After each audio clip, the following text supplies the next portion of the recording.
श्री गुरुचरित्र अध्याय 14 क्रूरयवन शासन सायनदेव वरप्रदान। ओम श्री गणेशाय नमः। श्री सरस्वत्यै नमः। श्री गुरुभ्यो नमः। श्री कुलदेवतायै नमः। श्रीपाद श्रीवल्लभ श्री नृसिंह सरस्वती नमः। नामधारक सिद्धमुनींना नमस्कार करून जय जयकार करून म्हणाला, अहो योगीश्वर, तुम्ही प्रत्यक्ष ज्ञानसागर आहात। आता मला गुरुचरित्रातील पुढचा कथाभाग सांगा, त्यामुळे मला ज्ञानप्राप्ती होईल। पोटदुखी असलेल्या ब्राह्मणावर श्रीगुरु प्रसन्न झाले, मग पुढे काय झाले ते मला सविस्तर सांगावे। नामधारकाने अशी विनंती केली असता सिद्धयोगी म्हणाले, बाळ ऐक, श्रीगुरुचरित्र म्हणजे भक्तांसाठी कामधेनूच आहे। श्रीगुरूंनी ज्याच्या घरी भिक्षा मागितली त्या सायनदेव ब्राह्मणावर ते प्रसन्न झाले। ते सायनदेवाला म्हणाले, तू माझी सेवा केलीस त्यामुळे मी प्रसन्न झालो आहे। तुझ्या वंशात उत्तरोत्तर गुरुभक्त जन्मास येतील।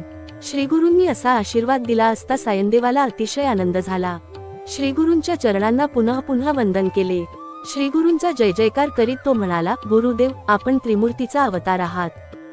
केवळ अज्ञानामुळे तुम्ही लोकांना मनुष्य वाटता। तुमचे महात्म्य वेदांनाही समजत नाही। तुम्ही प्रत्यक्ष ब्रह्मा विष्णू महेश आहात। आपल्या भक्तांचा उद्धार करण्यासाठी, त्यांना सन्मार्गाला लावण्यासाठीच तुम्ही मनुष्याचा वेश धारण केला आहे। मी तुमचे महात्म्य वर्णन करू शकत नाही, तथापि माझी आपणास एक प्रार्थना आहे। माझ्या कुळात भक्तीची परंपरा कायम राहो। माझ्या कुळातील सर्वांना पुत्रपौत्रादी सर्व सुखे प्राप्त होवोत। शेवटी परलोकी त्यांना सद्गती लाभो, अशी प्रार्थना करून सायनदेव म्हणाला, गुरुदेव, मी सध्या एका मोठ्या संकटात आहे।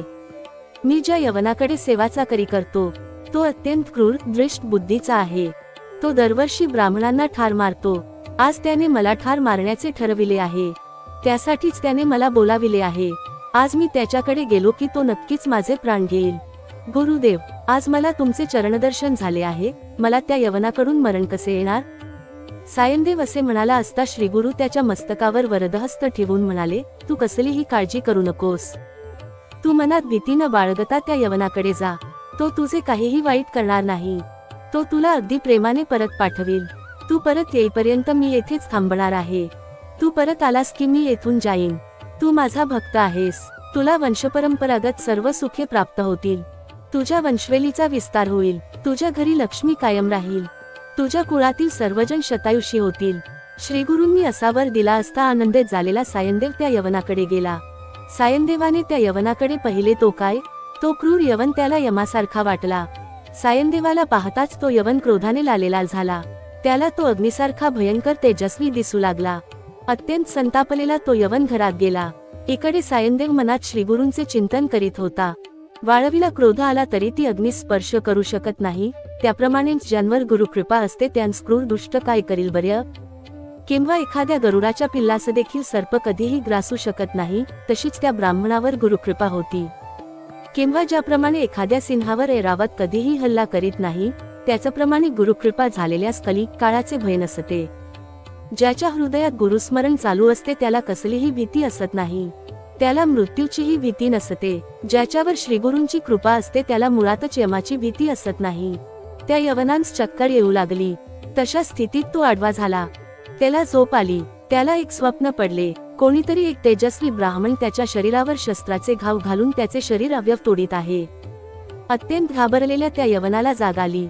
तो धावतच घराबाहेर आला। हा काय चमत्कार आहे हे त्याला समजेना।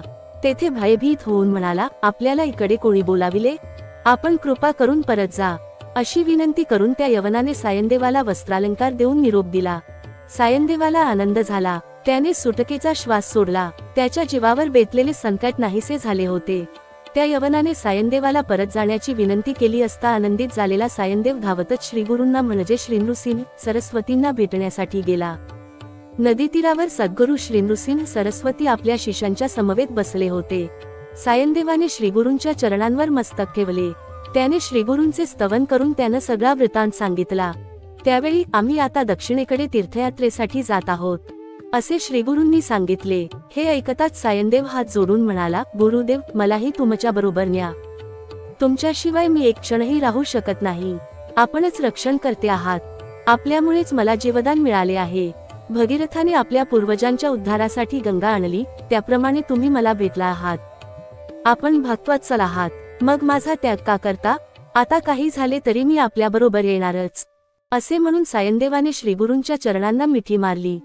सायनदेवाने अशी विनवणी केली असता प्रसन्न झालेले श्रीगुरू नृसिंह सरस्वती त्याला समजावीत म्हणाले, सायनदेवा, आम्ही दक्षिणेकडे तीर्थयात्रेसाठी जात असलो तरी 15 वर्षांनी पुन्हा तुला दर्शन देऊ. आम्ही तुझ्या गावाजवळच राहू. मग तू आपल्या पुत्र कलत्रासह मला भेटावयास ये. आता तू कसलीही चिंता करू नकोस. तुझी सर्व संकटे नाहीशी झाली आहेत. असे आश्वासन देऊन श्रीगुरूंनी सायनदेवाच्या मस्तकावर वरदहस्त ठेवला. मग ते आपली शिष्यांसह तीर्थयात्रा करीत वैजनाथ क्षेत्री आले. तेथे ते गुप्तपणे राहिले. ही कथा ऐकल्यावर नामधारकाने सिद्धमुनींना विचारले, श्रीगुरू नृसिंह सरस्वती वैजनाथ क्षेत्री गुप्तपणे का राहिले? त्यांचे जे शिष्य होते त्यांना कोठे ठेवले? सर्व इच्छा पूर्ण करणारे श्रीगुरुचरित्र म्हणजे साक्षात कामधेनूच आहे. सिद्धयोगी ते नामधारकाला सविस्तर सांगत आहेत. श्रीगुरू नृसिंह सरस्वती दक्षिणेकडे तीर्थयात्रेला गेले. ती सुरस कथा पुढील अध्यायात आहे. ती ऐकण्यासाठी मन एकाग्र करा. अशा रीतीने श्रीगुरुचरित्रामृतातील क्रूरयवन शासन सायनदेव वरप्रदान नावाचा अध्याय 14वा समाप्त.